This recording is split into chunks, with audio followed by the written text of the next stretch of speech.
Right, we are hopefully live. I'm just gonna double check my studio to make sure we're all good. Mhm. So I don't have to click that go live button and shit. Sometimes you gotta do all that. Location encoder. Looks like it's all working okay. And just making sure it's landscape and not portrait.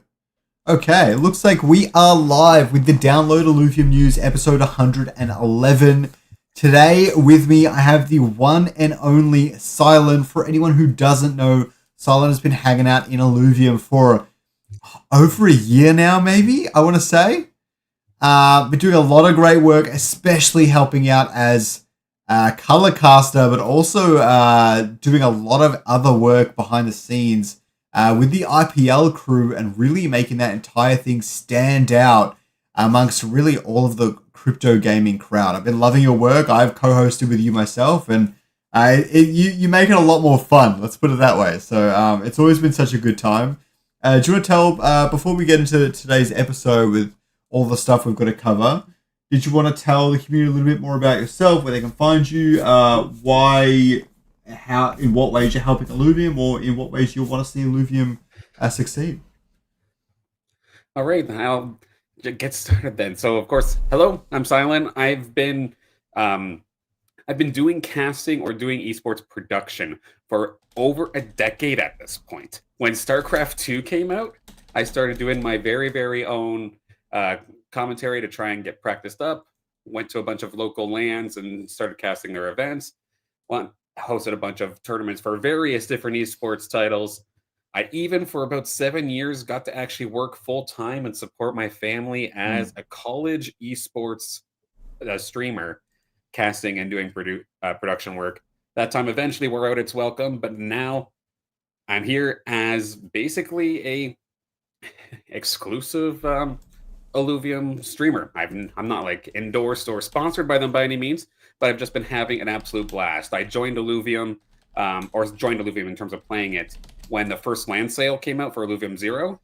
I've been quiet though. I've been like under a couple of different names and didn't like make my own content. But in August of this year, I really started putting my foot down, being like heavily exclusive to Illuvium. Casting some of the Dreamers esports tournaments was one of the ways that I kind of got warmed up into Mm. casting Illuvium. I then um, just felt like I would have had that Leviathan No Limits tournament a little while ago in the Mm. summertime, or summertime for me anyway.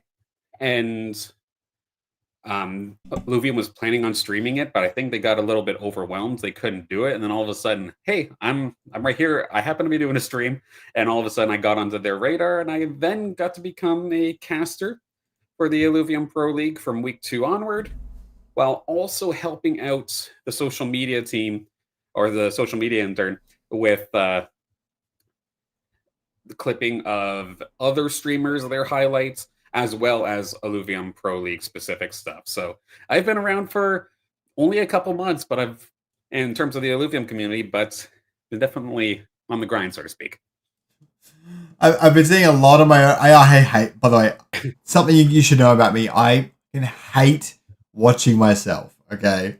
I know I'm on Sure. camera a lot, but I really don't like it. I'm getting more and more used to it. I'm not that bad at it. But I've been seeing the Illuvium account posting a lot of my content. Have you clipped any of Yes. my content? Oh yeah. Yeah. You're asking me if I knew about the download. I've been watching for, I would argue, at least a year. So, Oh and my then god. especially with the clipping, yeah, I'm watching. It's And been good. I've seen every now and then they do really well reach wise. So there's certain topics the community definitely has an affinity for, and I know the interns definitely doubling down and watching those sorts of topics and things like that. All right, let's jump into it. The first thing we've got is an announcement. There is an Illuvium December town hall coming up before Christmas. Just double checking this all looks okay. It looks pretty good. Okay. December Town Hall coming. What they'll be covering, okay? This is a really great slew of topics. So there's the 2025 year in review, the Christmas sale, upcoming changes to the arena and overall reward structure, MMO Lite vertical slice private playtest, and the new risk to earn mini game is all going to be discussed. All, well, besides maybe the Christmas sale, I don't really care about that. It all looks like really great topics coming up for this town hall. This might be the biggest town hall Illuvium has ever done. If what I'm guessing is correct, and it's like the sort of information that we're going to go over, and really the overhaul and revamp of Illuvium heading into 2026, this town hall is going to be absolutely massive. I cannot wait to see what he has to say. No, absolutely. And there are just so many like valuable topics in there. I talked about a little bit on my stream as well, but even just the year in review, I'm curious as to some other takes on how things have gone, because there's definitely been huge highs, but at the same time also like very, very quiet lows. And I would imagine, at least on the business side, one rather big low that I'm sure we'll talk about later. So yeah, it's been pretty interesting. So we go to the next one. Double Arena Points weekend event. I'm actually so flat out this weekend. I would have loved to do all this. It's actually really sad. Ends on Monday, so I won't really benefit. Friday, 11 a.m. Maybe that starts tomorrow. Tomorrow from now. It's 10 hours from now. This kicks off. I might be able to get a few games in tomorrow night if I'm lucky. Yeah, so pretty good. All missions and battles in the arena reward 2x battle pass points. I definitely need to get into that. And then we've also got the arena testnet update, which brings arena localization, gameplay upgrades, and a full balance pass. I'm not going to go over all the balance changes and things like that for this patch, but it really is worth... Message retracted. It really is worth noting that they got the arena localization into so many languages, all the main ones, and they got it inside the game now. So that's all good to go. If they launch mobile now, the game is mostly ready. And it needs better onboarding. Besides that, localization was the really important thing that needed to happen before mobile could have any sort of benefit or success. And so it's really cool to see this. A little bit better late than never. It would have been nice if it was done earlier. But really, really good to see this implemented in the game. The new drone augments look pretty cool as well. So I'm looking forward to them. They did feel like you recycle kind of the same augments really, really often. I think more content is pretty good here. And then the augment recycler, I honestly don't know how I feel about that. It feels a bit like you're losing one turn, but that feels like too little.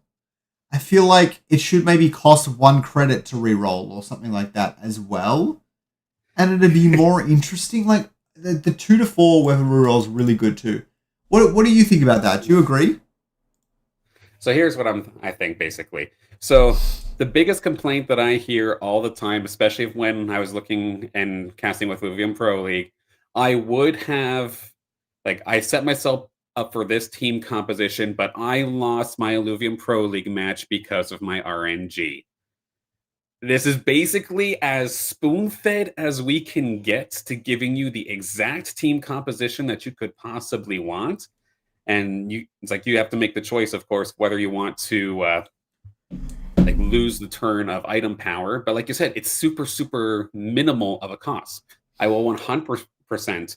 I'll leave that thing on my bench in the recycler for 3-4 turns if it means that I get the one that I want. And basically, to me, this is shut up about the RNG. You can make the team you want. Here you go, kind of option. And I like it.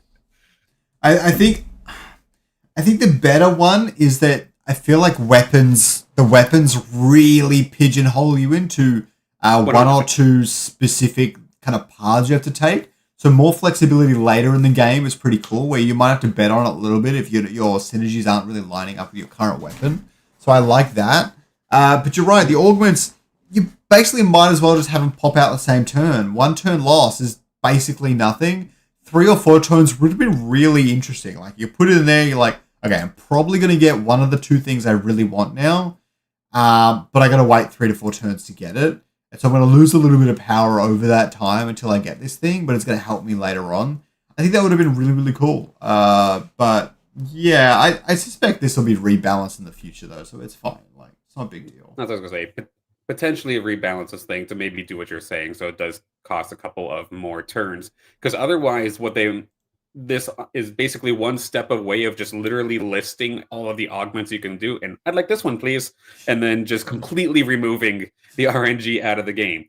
Like, legit. This is a very, very minimal cost as it stands right now, and we'll see how much they value possibly balancing that later.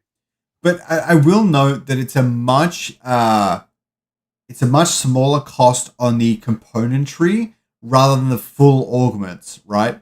The componentry where you're putting in like the red one and you get either a purple or a blue out of it or whatever, is really, really simple, really, really easy. But if you're putting like a fusion full augment because you really don't like it, you're putting it into the thing, you're getting like a really random one back. Like it's 1 out of 8 options. You're probably not going to get the one you want. And so you're going to do that over and over and over again until you get something you really want, which is much, much more RNG, even though you're changing it from your previous RNG. So I think it's not too bad in that. Maybe the smaller components shouldn't have been allowed to use this mechanism. That could have been a little bit more interesting, to be honest. But or even if it had a chance of spitting out the same one back at you, I think that would have been really cool. Like you get a 1 in 3, and you have a chance of just getting no benefit at all. Like it needs some sort of risk to it. It doesn't really feel like it has that right now. No, I agree. And I do, again, just kind of believe this is the stop complaining about RNG system now in the game. Because otherwise, I personally thought, if you didn't mention it right here, I would have thought that it was this way, but that you would have the risk of possibly getting the same augment back. But no, if you absolutely cannot, then this is just purely a tailor your build as you see fit with honestly very minimal risk. So...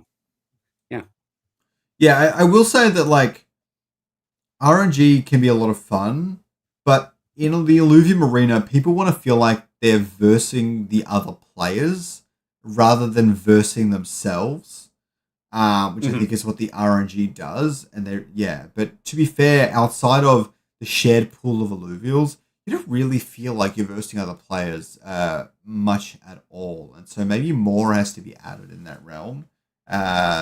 Like more ways to, like, I don't know, if you could do like a little power up to do extra damage to their drone if you think you're going to win, like almost betting on you winning that round.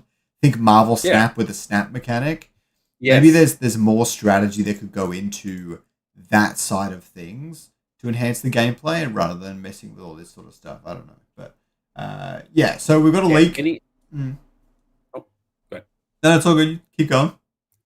I was gonna say, anything where it's actually required as a player's choice. Like, I'm intentionally going to make this choice to take this risk and do extra damage for in this instance here. But with the drone augments, it's like, okay, the game gave me this. I guess I just have to be flexible, which is a skill in its own right. But again, you want to play against the other player, not necessarily play up against the game itself.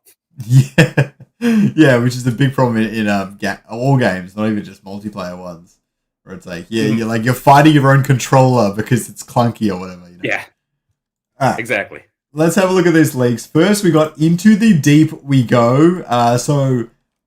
This looks like it's the boss room, but really they're just like really rendering it out and stuff like that. It looks like they're getting all the lighting and textures and things baked into the environment. We've got this video here as well with Vanya placing collision volumes and set dressing. This is a master at work, but really they're placing all the collision stuff so that the game doesn't break when you play it. I'm not going to put volume on this. I haven't quite set that up on my setup yet, but you can see them looking around the room. It all looks pretty good. Even the hairstyle and the other visuals and things like that. The collision volumes are done pretty well. You're blocked up against the walls.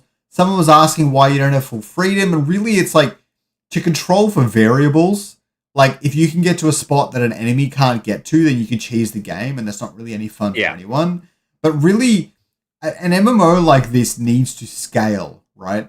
They need to be able to build out 100 different bosses if they need to.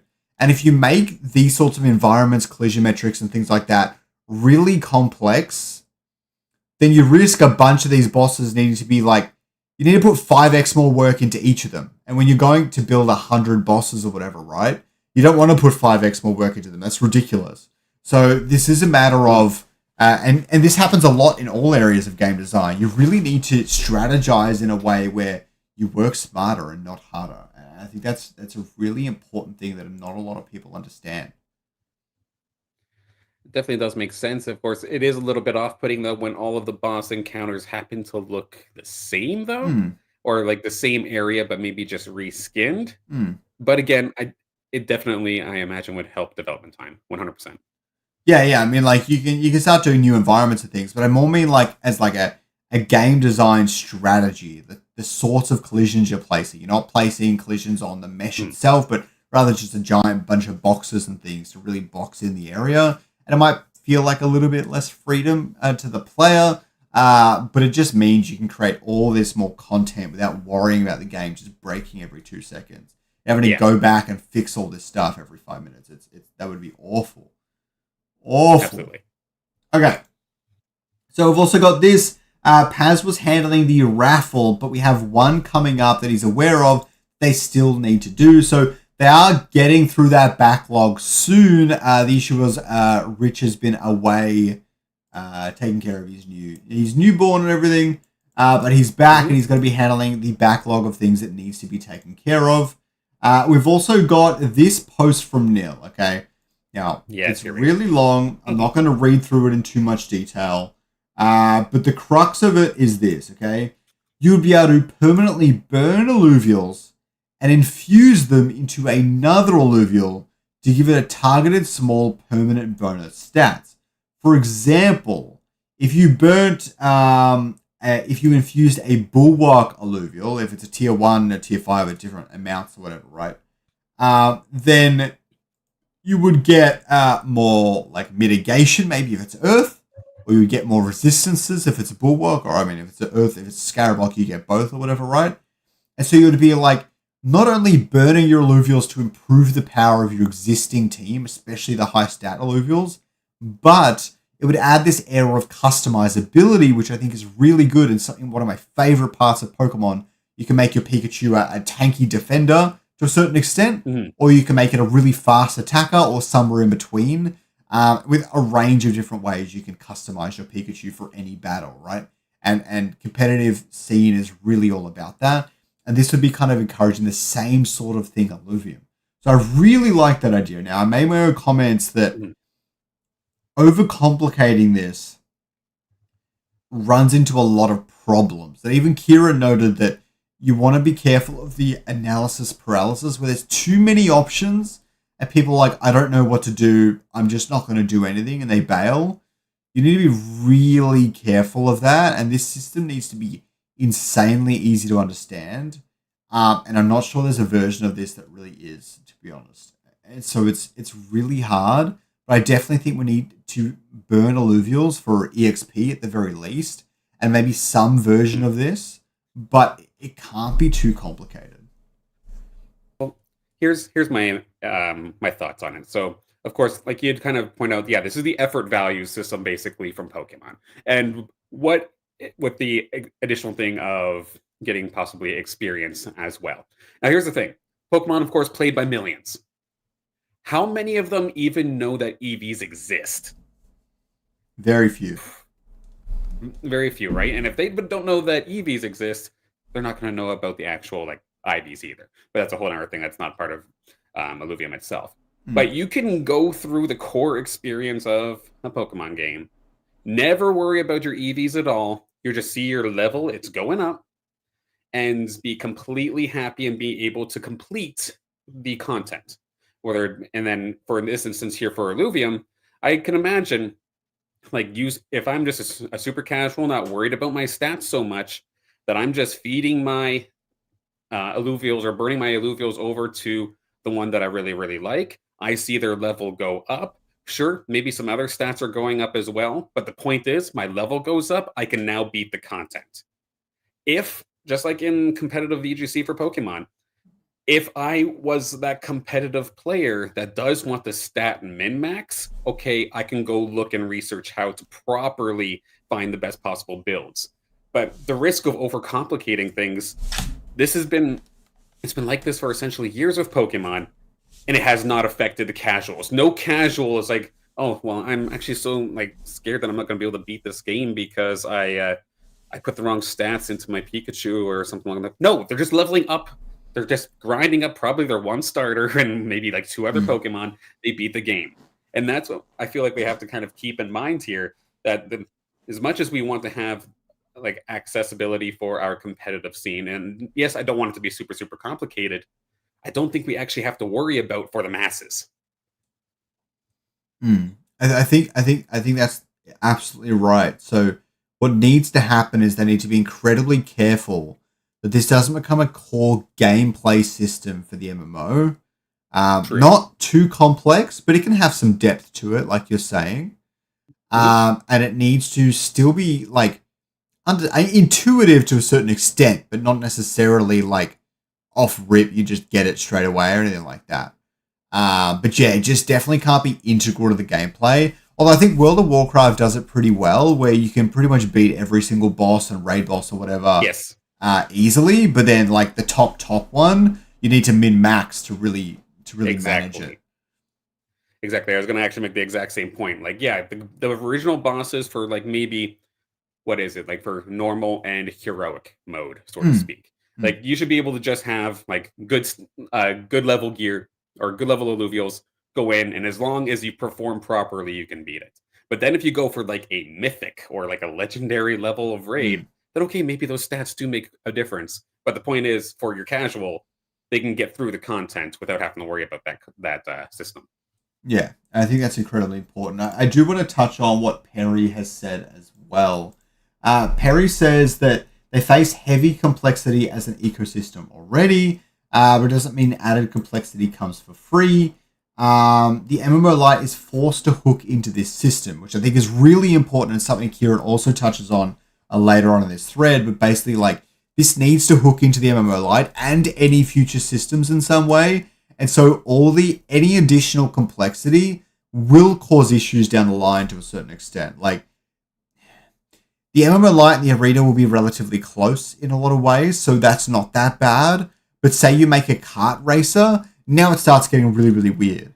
And now you could have all these systems separate, but you really kind of want them to be collective. Like, because at the core of it, something that Illuvium hasn't really captured yet and needs to is like you go into the MMO Lite, you have your favorite Scoriox, and that's your partner Illuvial. That's the one you're powering Mm, up, leveling up, you keep with you for everything. And so now all the future games, you want to use it in all those future games. And all those experiences and all that work you've put into improving it, you want that to carry through everywhere because that's your boy. You know what I mean? I think exactly. that's really important. But like these system is suggesting like caps and things like that. I think there is a world where maybe you want this to be somewhat uncapped. You just want your Scoriox to level up forever. You cap like the Leviathan at level 60 maybe, but they can level up a lot higher in Mm. other games and things like that. That could be really cool. I don't know. Um, yeah, he also says one of the big floating ideas for the MMO Lite was to infuse and burn alluvials into gear in some way. And so that needs to be considered as well. So he's saying like maybe max infusions and set the underlying data to like infuse with different alluvials and things like that. So yeah, the interoperability of all the different games is a really important factor. Yeah.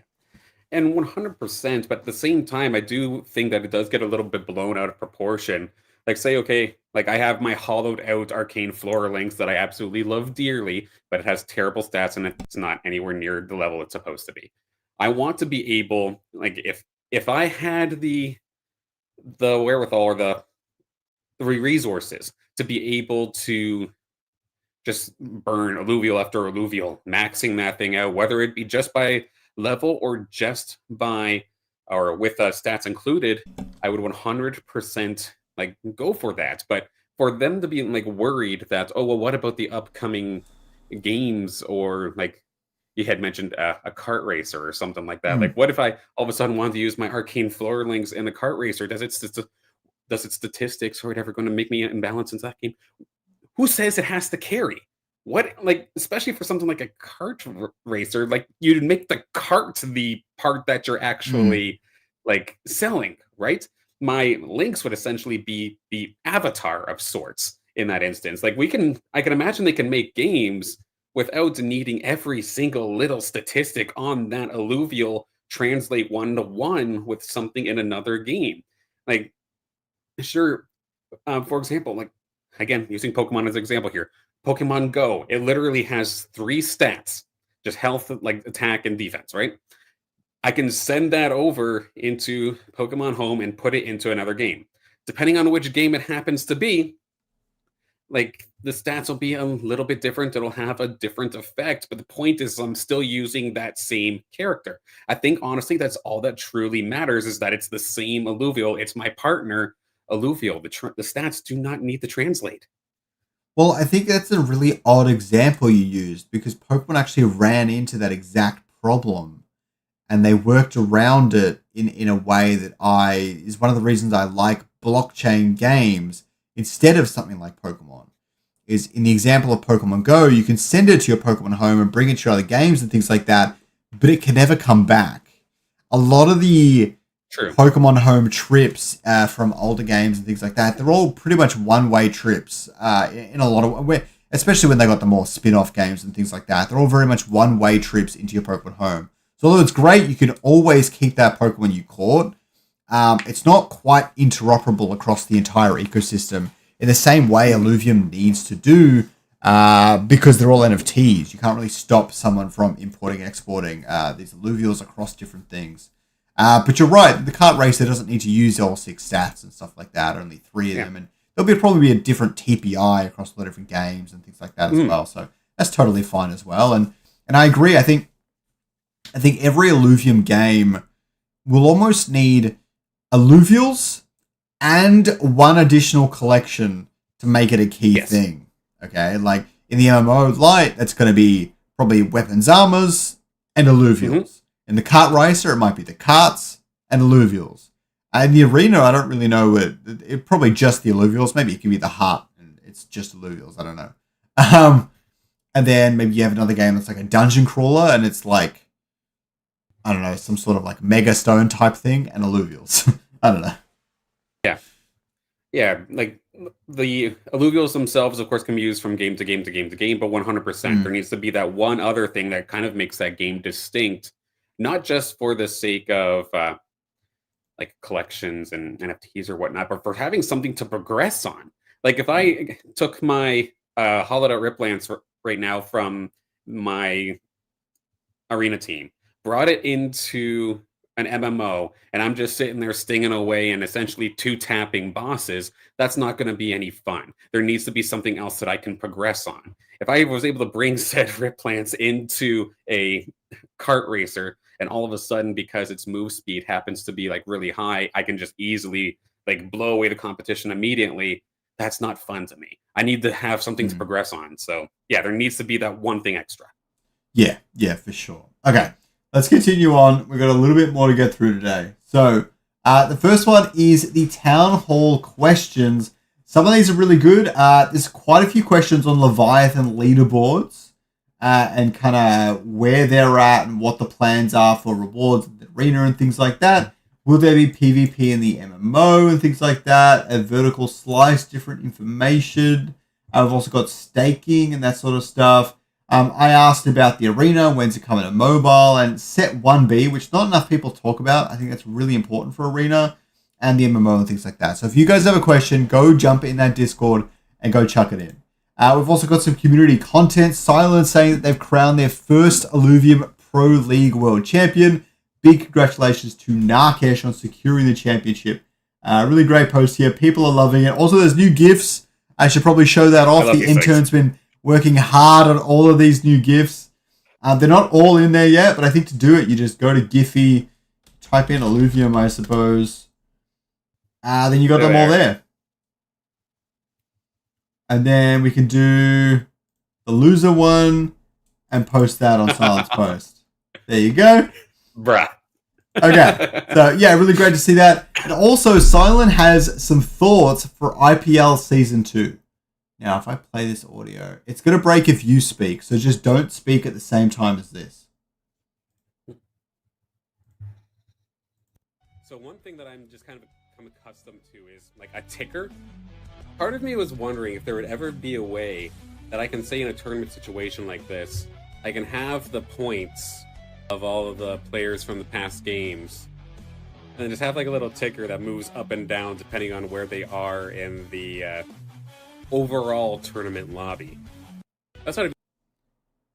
So, okay, you can speak again. So you want a ticker so you can kind of see where they're all moving around as the games play out? 100%. I would absolutely love that because at least a big problem we had with the IPL right now, people would come in and it's like, hey, is there a spot to check scores? But unless you literally had the TO's record sheet, you wouldn't have one up to date. Like there is the website that was originally being hosted on, but sometimes it was slow or sometimes it just frankly did not work in the slightest. But like having some sort of ticker that could kind of move around, we could kind of help tell the story too. It's like, oh, wait a second, because so and so's on a lose streak. Oh gosh, they're actually kind of setting themselves up for failure. Look at this. They've dropped down from second in the overall standings. They're now down to 6. This is the final game. And then wait, look at this comeback. They're coming right back up the ticker, up, and so on and so forth for at least points styled events. If it's checkmate, it's a little different, but it could still find value. Absolutely. Yeah, no, I think it'd be good. I think these sorts of scoreboards and things like that, or like a live website and stuff, it works especially well in like really large tournaments and things like that. But the UI needs to be good too, like that little green up arrow showing that they moved up a few places and stuff like that. Maybe it's updated every 20 minutes or something. I don't know, but yeah. Mm-hmm. Yeah, I have no idea how much work it actually do or would actually be to actually implement that, but I thought it would be pretty cool. Well, as long as the API is working pretty well, it'd be really easy to do it. You could even do it like a Google spreadsheet pretty easily.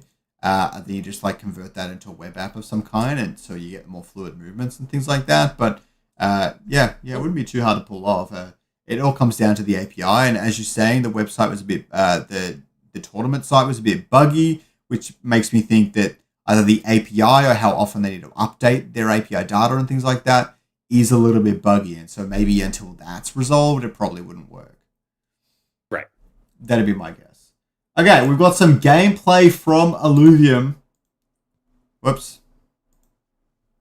We've got the doorman attacking the different spool shooters and everything running around and things like that. Pretty cool gameplay from Illuvium there. We got this one here as well, which is showcasing a bunch of the new abilities, which I really, really love to see.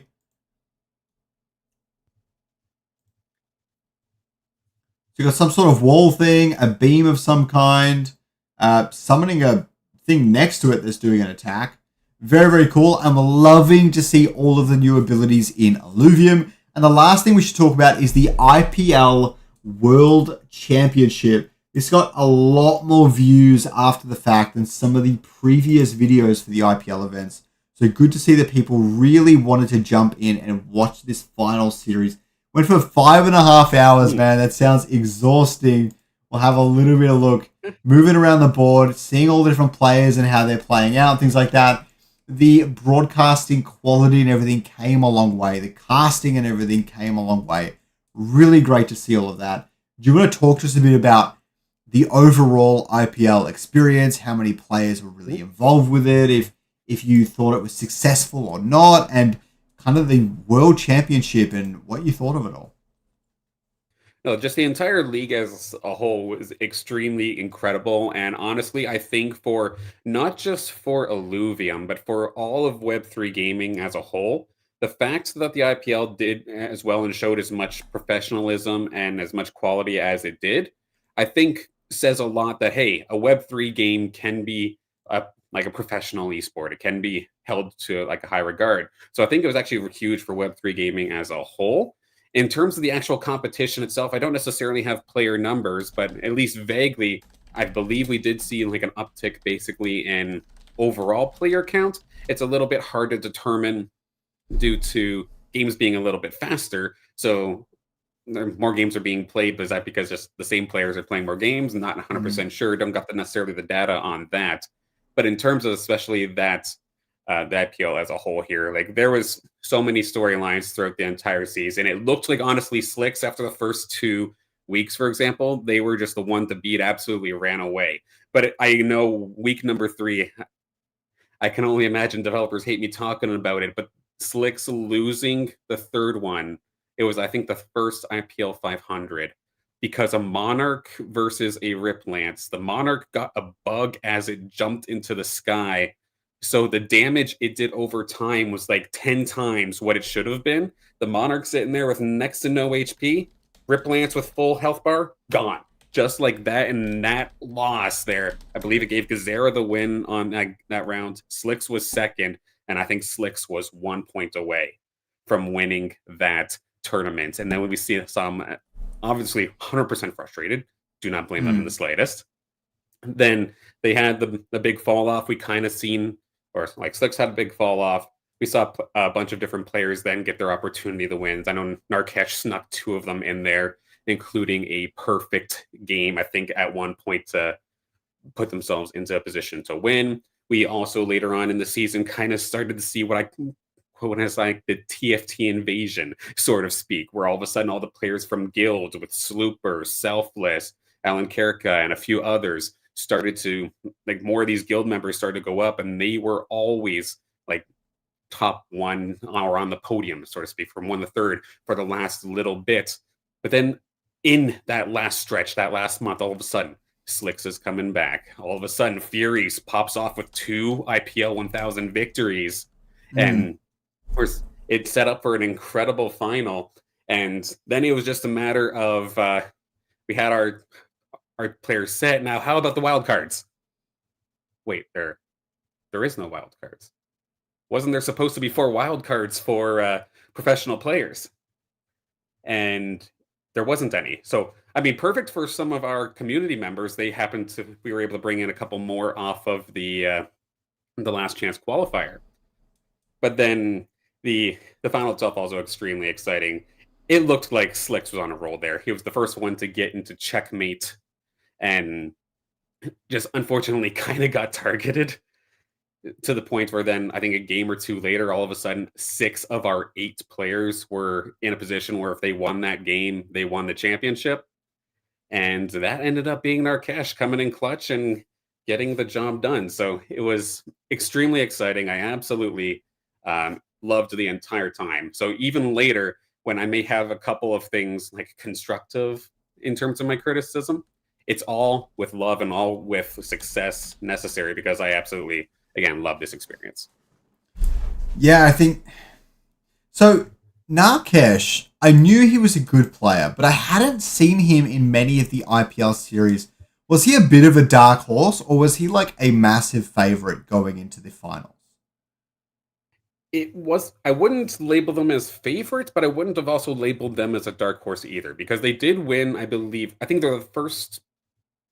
No, not the first, but they were one of the people who have won multiple IPLs, but then they had a bit of a lull in the mid-season once we got the patch that changed like all of the augments, so to speak. I know it's kind of vague, but somewhere in the mid-season, we would see Narkesh in like the quarterfinals and semifinals that entire time, but they wouldn't break into a final. They'd still have respectable finishes, but just not quite a finals worthy performance up until this World Finals where they clutched it. Damn. Well, you love to see that. Someone who fell off a little bit, then came back and played a really good heat of games. They probably practiced an insane amount, but yeah, very exciting time. If you had to pick one of the IPLs for someone to watch, like one of the YouTube videos, would it be the World Championship, or maybe the top 16 of the World Champs, or anything like that? I think the World Championships, say the actual top 8, is a fantastic single broadcast like to watch to kind of just introduce somebody to it. The other one that I would recommend is probably the second IPL 1000, where Furies got their first win.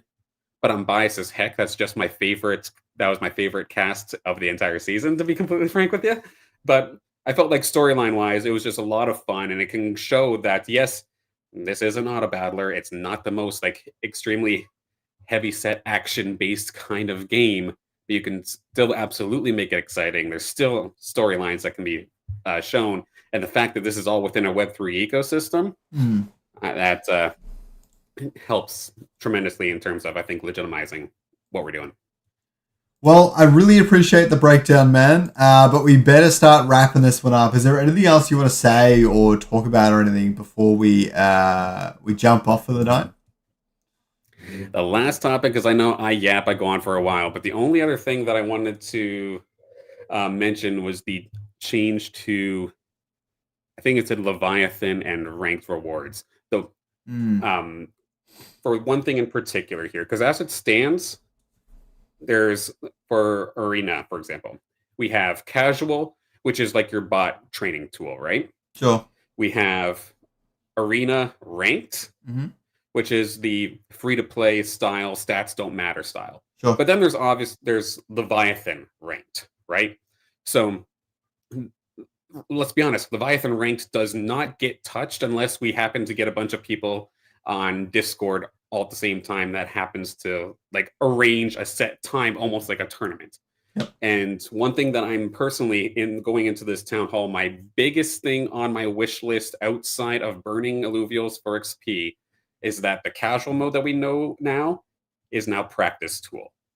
The ranked as it is right now, where it's the free to play style, I want that to be casual. I want Arena ranked to strictly be Leviathan. Mm-hmm. That's all I wanted to say about that. So my question to you there is, I've seen some of the collections of the top Leviathan players, and unless you have a top collection, you literally just can't beat them. And really, where is the fun in that? So how do you think, because I agree that Leviathan can't really exist in the same world that Ranked exists, where there's a free-to-play version, it doesn't really exist. And you don't see it in like Hearthstone doesn't have like a free-to-play version where you unlock every card, right? You have to open up your packs and get the cards and build it up. In Illuvium, it's a little bit different because there's such a big scaler. It's not just you get an Atlas and now you have that card in your deck. You can get an Atlas and it's a 1 in 1,000 chance it's not useful, right? Or like it's a 1 in 1,000 chance it is useful, rather. So how do you fix that divide? Because I think that could cause some serious issues to the enjoyment of the game if you were to have Leviathan rank be the primary game. So what we would have to end up doing here is having some sort of support still for new players or some sort of events that can still provide value to somebody who's brand new and is probably still building their collection or doesn't have a very, very strong collection. They're not leveled up, whatever. What I had proposed yesterday was that, like, sure, Leviathan ranked is the only ranked mode.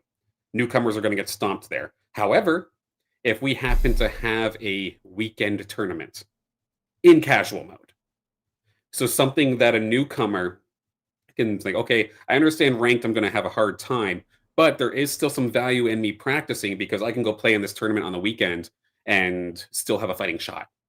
Just something that's still there to allow for newcomers to come in and play on the same playing field, but still emphasize that Leviathan and ranked and the value of those alluvials are as high as they possibly can. And I would argue if there's an IPL season 2, I want that to be Leviathan.